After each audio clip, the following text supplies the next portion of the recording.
অসংখ্য নামের জলে শব্দ সাগর দিলে পরে কিঞ্চিত মাত্র হয় তৃষ্ণা নিবারণ।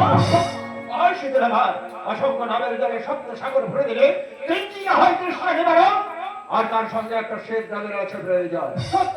আচ্ছা সেটা বলতে পারো, অসংখ্য নামের জল আর শব্দ সাগরের জল দিয়ে কি হবে? চরণামৃত হবে। ওই অসংখ্য নামের জল আর দধি যুক্ত ঘৃত মধুকে তুমি আমার কাছে চেয়েছিলে। ওই অসংখ্য নামের জল আর সপ্ত সাগরের জল ঘৃত দধি যুক্ত মধু ওই সমস্ত একত্রে মিশিয়ে তোমাকে স্নান করানো হবে। আর তোমার মস্তকে নেবে, তোমার অঙ্গে থেকে যখন তোমার চরণে এসে পড়বে সেটাই হবে চরণামৃত। কথা বলেছে রাজু। আর এই চরণামৃত কি হবে? কেউ পাবে, কেউ পাবে না। কি বললেন? কি বললো শীতলার চরণামৃত কেউ পাবে আর কেউ পাবে না? বলো শীতলা, বলো কে পাবে আর কে পাবে না? যারা পাবে তারা সদাই সর্বদা আমার নামে জয়ধ্বনি করবে, আর যে পাবে না কি হবে জানো রাজা?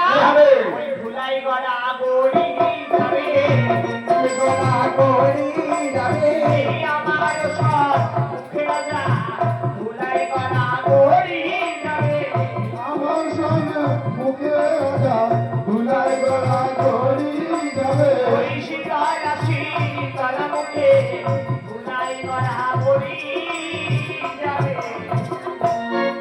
কি বললে শীতলা? তোমার চরণামৃত কেউ পাবে আর কেউ পাবে না, আর যে পাবে না তোমার সম্মুখে ধুলাই গড়াগড়ি যাবে আর বলবে বাবা গো একবার কৃপা করে তোমরা তুমি আমাকে তোমার চরণামৃত দাও। তোমার চরণামৃত খেয়ে আমরা যেন পাপ থেকে মুক্ত হতে পারি। সত্য বাবা। ঠিক আছে শীতলা, আমি তোমাকে কথা দিলাম দধি দুগ্ধ নাভের জল মিশিয়ে সপ্ত সাগরের জল দিয়ে আমি তোমাকে স্নান করাবো। আর সেই স্নানের জল সর্বঙ্গ দিয়ে যখন তোমার চরণে পড়বে তোমার হবে চরণামৃত। আমি আর যাবো না, ওই চরণামৃত বৎসনগরের মধ্যে সবাইকে দান করবো। বড় শীতলা ভালো এখানেই শেষ ভাই মোর মুখ শুদ্ধির প্রয়োজন। আর আমি ভুলে গেছিলাম, ভুলে গেছিলাম এত কিছু ভক্ষণ করার পরে সবাই মুখশুদ্ধি রাখতে প্রয়োজন। আমি তোমাকে মুখশুদ্ধি করাবো। গোয়া তাম্বুল হবে না রাজু, সেই গোয়া তাম্বুল যে বামুনের লাগবে আমার। ওই গোয়া তাম্বুল ব্রাহ্মণের জন্য, তাহলে আমি তোমাকে হরতকে দিয়ে ওতেও হবে না। গোয়া তাম্বুল ব্রাহ্মণের জন্য, হরতকে মুনি ঋষিদের জন্য। তাই তুমি গোয়া তাম্বুল ভক্ষণ করবে না, হরতকে ভক্ষণ করবে না।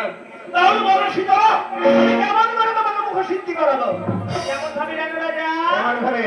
তিলে মহিষ দাস তব আমি হইবাস, একই অঙ্গে বাজাইব 50 না হয়।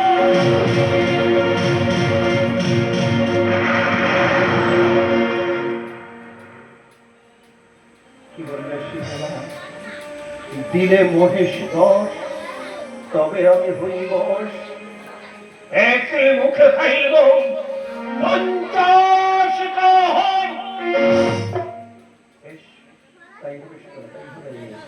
আমি আমি যখন তোমাকে কথা দিয়েছি আমি রাজস্বী ভাবে তোমার চরণে দেবো ভক্তির প্রাঞ্জলি।